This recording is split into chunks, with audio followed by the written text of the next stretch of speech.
আমি এক্সপেরিয়েন্স করেছি আজকে এমন একটি সমস্যা দেখাবো আপনাদের এবং এটা কিভাবে সমাধান করলাম সেটাও দেখাবো, তবে ইন্ট্রোর পর।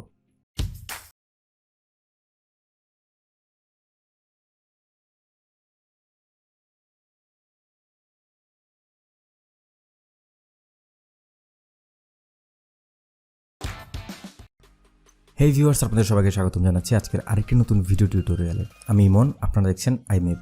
আপনি যদি এই চ্যানেলে নতুন হয়ে থাকেন তাহলে আপনাকে জানিয়ে রাখি, এই চ্যানেলে ডেস্কটপ বা ল্যাপটপ কেন্দ্রিক নানান সমস্যার সমাধান আলোচনা করা হয়। এখনও যদি চ্যানেলটি সাবস্ক্রাইব করে না থাকেন তাহলে সাবস্ক্রাইব করে রাখতে পারেন ভবিষ্যতের উপকারের জন্য।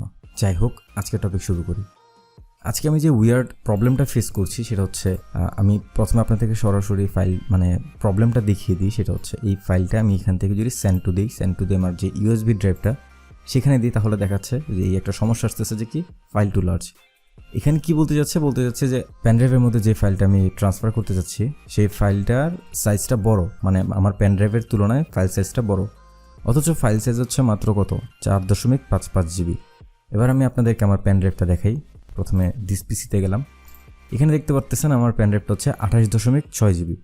Okay fine. তো আমি সবার প্রথমে যে জিনিসটা আমি ট্রাই করেছিলাম সমাধানের জন্য সেটা হচ্ছে সবার প্রথমে ফরম্যাট মারা ট্রাই করেছিলাম, কারণ আমার থেকে মনে হয়েছিল মেবি কোনো কারণে প্রবলেম করছে, যে ড্রাইভটা মেবি কোনো কারণে কারেক্ট হয়ে গিয়েছে। তো আমি কি করলাম, যে এখানে আমাদের রিস্টোর ডিভাইস ডিফল্ট রেখে আমি একটা কুইক ফরম্যাট মারলাম, যে দেখি এবার কুইক ফরম্যাটের মাধ্যমে এটা সমাধান হয় কিনা।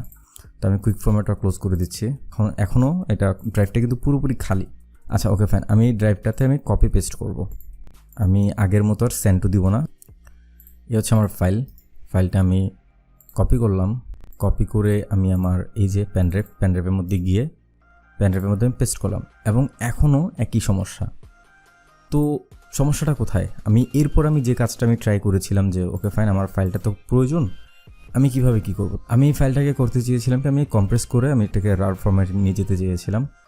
আমি করেছিলামও সেটা, কিন্তু প্রবলেমটা কোনোভাবেই ফিক্স হচ্ছিল না। আমি কোনোভাবেই এই আইএসও ফাইলটা নিতে পারছিলাম না, ইনফ্যাক্ট রার ফাইলটাও নিতে পারছিলাম না, সেম প্রবলেম দেখাচ্ছে। তো এটা একটা সিম্পল একটা ফিক্স, সেটা হচ্ছে আমার কাছে যেহেতু এখানে কোনো ধরনের ডেটা নাই, তো আমার কাছে এটা সিম্পল ফিক্স, এবং আমি মনে করি আপনাদের ম্যাক্সিমামেরই সেম কোনো প্রকার ডেটা থাকবে না। তো আমি অ্যাজিউম করতেছি সেটা, এবং সেটা হিসাব করে আমি কাজ করছি। তো এটা হচ্ছে কি, আমাদের প্রবলেমটা হচ্ছে আমরা ফরম্যাট করেছি কি ফরম্যাটে। আমরা যখন ফরম্যাট করলাম ফাইল সিস্টেম রেখেছি আমরা FAT32।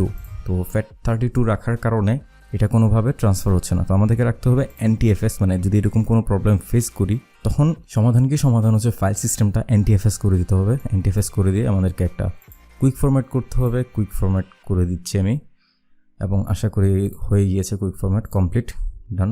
এবার আমি কুইক ফরম্যাট কমপ্লিট করার পর আমি আমার ফাইলটা আবার ট্রান্সফার করার চেষ্টা করব। আমি কপি পেস্ট করেই ট্রাই করতেছি। কপি করে এখানে এবার পেস্ট দিলাম, এবং দেখতে পারতেছেন যে এখন এটা সম্পূর্ণ ঠিকঠাক হচ্ছে, ঠিকঠাকভাবে আপনার কপি হচ্ছে। তো মূলত এটি হচ্ছে আপনার ফিক্স, তেমন কঠিন কিছু না, সিম্পল একটা বিষয়। তো আশা করি ভিডিওটির মাধ্যমে আপনি আপনার সমস্যার সমাধান পেয়ে গিয়েছেন।